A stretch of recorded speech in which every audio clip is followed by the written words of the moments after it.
corporate political power. As a justice of the Supreme Court, Powell had the chance to prove to the corporate world his secret memo's theory of what could be achieved by exploiting judicial action, his phrase, particularly with, as he called it, an activist-minded Supreme Court. Second, Powell had the chance on the court to start laying the legal groundwork for precisely the sort of corporate political activity that his secret memo had recommended to the U.S. Chamber of Commerce. And Powell did both.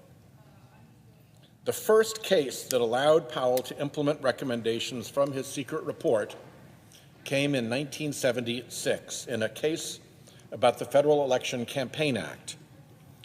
The case was Buckley versus Valeo, and the decision was a beast. 138 pages with another 83 pages of dissent and concurrence, cobbled together by the court with what one observer called extraordinary speed. 5 justices in that case, including Powell, were described as First Amendment hawks who were wary of any portion of the Federal Election Campaign Act that could inhibit free speech and association. Now, you have to understand that free speech and association were buzzwords for corporate political activity precisely of the sort championed in Powell's secret chamber memo.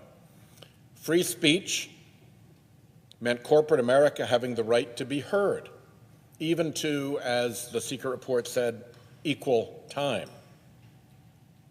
Freedom of association provided corporations the organization, careful long-range planning and implementation, and well-financed joint effort, all those quotes, that Powell had recommended be done in his report, quote, through united action and national organizations.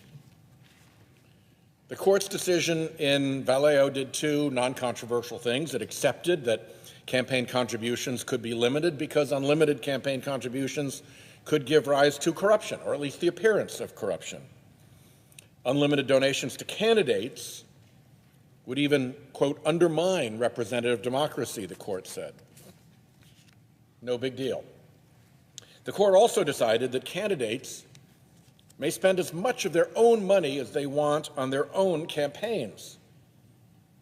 It considered unlimited spending on one's own campaign protected by the First Amendment, as there was little danger of corruption from spending one's own campaign money on oneself. So both of those holdings are unremarkable. What was remarkable was where Powell and his hawks took the court when other interests, like corporate interests, wanted to spend money on a candidate. Corporate political spending per se was not at issue in the case, but spending by special interests is precisely the kind of political influence which Powell had recommended in his secret report to the chamber.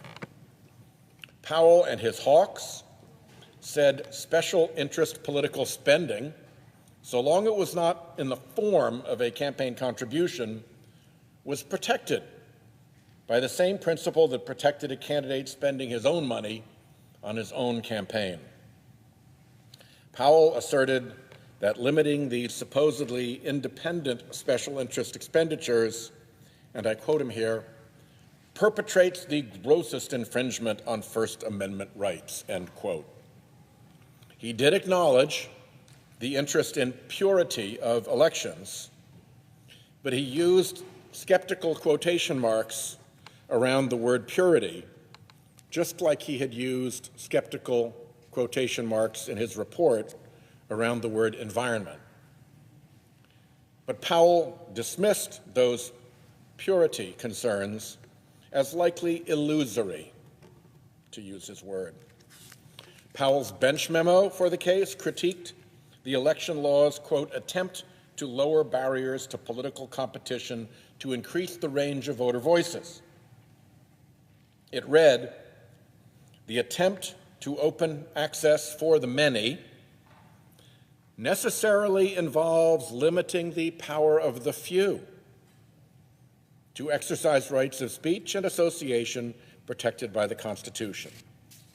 This interest in protecting the power of the few aligns exactly with Powell's secret chamber memo about corporate power, and aligns with Powell's own notes, which have more of his disparaging quotation marks, questioning some of the briefs filed in the Valeo case that, quote, identify one of the evils as the power of the wealthy few, undefined but obviously unworthy people, to influence elections unduly, end quote. In tone and in import, that comes right out of Powell's secret chamber report, which counted on the power of the corporate few. Powell's Richmond history, his corporate law practice, his social position, his boardroom experience, and his anxiety about upheaval all align with a corporate worldview that society's decisions should be made by the sort of people in corporate boardrooms. So, the power of those few had to be protected, to battle against what his report had called the broad attack, both on the American free enterprise system and the American political system of democracy under the rule of law, end quote. Particularly important it was to protect that power when, as he had written to the chamber, the trouble is deep and the hour is late. To accommodate that corporate perspective, the court had to reach judgments about politics. It showed itself helpless. The amateurish political outlook of the court in Valeo stood out in the late added footnote 52, which, in the interest of drawing clear lines, vagueness being a stated concern of the justices, exempted from disclosure political advertisements that did not expressly advocate for the election or defeat of a candidate using magic words like vote for, vote against, elect, or defeat. In the court's amateur opinion, a hostile bombardment of TV advertising challenging a candidate's morals, decency, or integrity, or attacking the candidate's alignment with the community's values, and dropped on the candidate in the heat of election season with the intention of defeating the candidate was not deemed advocacy in the election unless it used those magic words. The idiocy of that premise is obvious to anyone in politics. The court's amateurish folly about political spending extended to presuming that spending by a powerful interest for a candidate would create no risk of corruption, that the spending and the resulting influence could be kept separate and independent. That is idiotic in real life. When a powerful political interest starts signaling that it will spend enormous sums to support candidates, guess what? Candidates will find a way to take advantage, perhaps by attracting the spending to their own side by the positions they take, or perhaps by avoiding taking positions that would send the spending to their opponent's side. The court presumed that some etiquette would separate interest from candidate. But that was folly. It's blindingly naive to think that politics would produce no workarounds, that no coordination or signaling or intermediaries would violate whatever etiquette of independence the court had in mind. As we know, information travels fast in politics. Never mind the etiquette. Drop a rock in a stream, and the stream flows around it. Put eager candidates and enormous interested spenders together, and trouble will follow. As it has.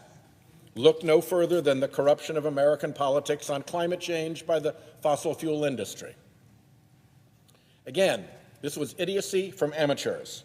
But the Valeo folly accomplished one thing: it opened the lane for unlimited special interest spending to come into elections to support or oppose candidates, just as Powell's secret memo had recommended.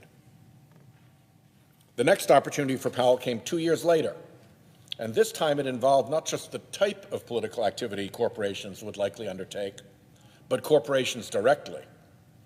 Massachusetts had banned corporate campaign contributions from statewide political referenda. A Massachusetts bank, the First National Bank of Boston, objected and sued. Frank Bellotti was then the Commonwealth's Attorney General and defended. So, First National Bank of Boston v. Bellotti wound its way up to the Supreme Court. Here, the question was the very right of corporations to influence popular elections, in this case, a referendum election. In a 5-4 decision, Powell wrote for the Republican-appointed majority that corporations had a constitutional right to engage in that political activity. This outcome can't be found in the Constitution, which provides no political role whatsoever to corporations. But this outcome aligned precisely with the recommendations of Powell's secret report to the chamber. Indeed, it was the heart of his pitch to the chamber. His entire secret plan for corporate political power would fall apart if states could bar corporate influence from elections, even referendum elections. Powell had urged in his secret report that corporate interests not have the slightest hesitation to press vigorously in all political arenas, end quote, and that corporations should show no reluctance to penalize politically those who oppose them, end quote. Corporations could never press vigorously or penalize politically if they could be kept out of elections. And so Bellotti was decided. Paired with Valeo, the Bellotti case established that corporations had a constitutional right to engage in elections, at least referendum elections, with as much money as they wanted, or at least as much money as they could raise, so long as the election spending was not in the form of campaign contributions. Ultimately, this laid the framework for the infamous Citizens United decision, another bare 5-4 Republican majority that gave, in this case, corporate interests a full constitutional right to unlimited political spending and, as a practical matter, to unlimited anonymous political spending. How in Bellotti did they get around a constitution that provides corporations no political rights? The trick used was to focus on the message, not the messenger. Completely overlook that it was a corporation, not a person. The court said that corporate political spending was actually speech, that influencing a popular referendum was the type of speech at the heart of representative democracy, and that the public had a right to hear it. The fact that corporations are not people, and indeed that they have advantages over real people in electioneering, and indeed that they might even come to dominate popular democracy because of those advantages, was overlooked by directing attention to the speech, not the speaker. If the type of speech was relevant to the public debate, Powell said, it doesn't matter whether a corporation or a person says it. Except every piece of this is wrong. Money is not speech. Corporations are not people. And looking at the message, not the messenger, would allow any entity's message into our politics, even foreign ones. Then add in anonymity, and the problem goes toxic, as we now see in our country today.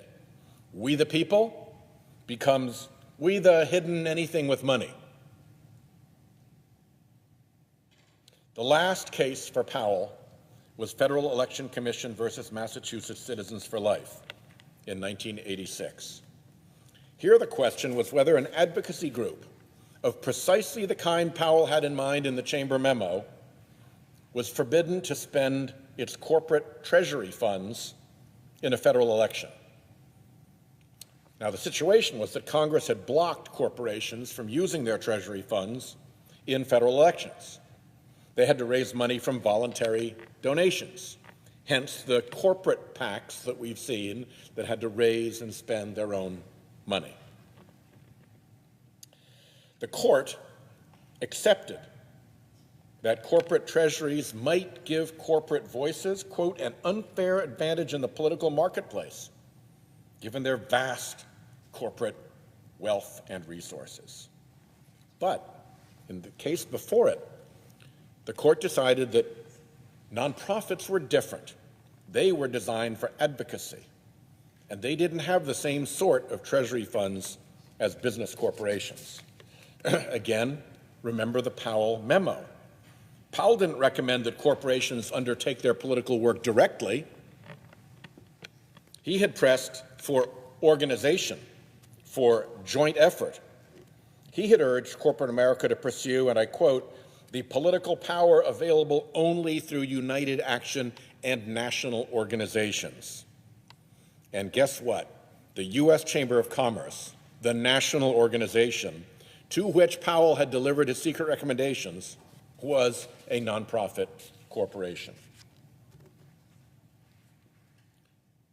In his years on the court, Lewis Powell made good on the secret recommendations that he had made to the U.S. Chamber of Commerce 5 months before joining the court.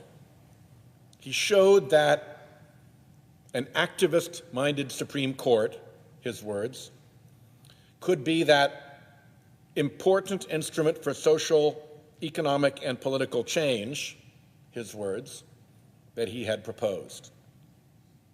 He opened a lane for unlimited money into politics, enabling what his secret report had called, and I quote, the scale of financing available only through joint effort, end quote.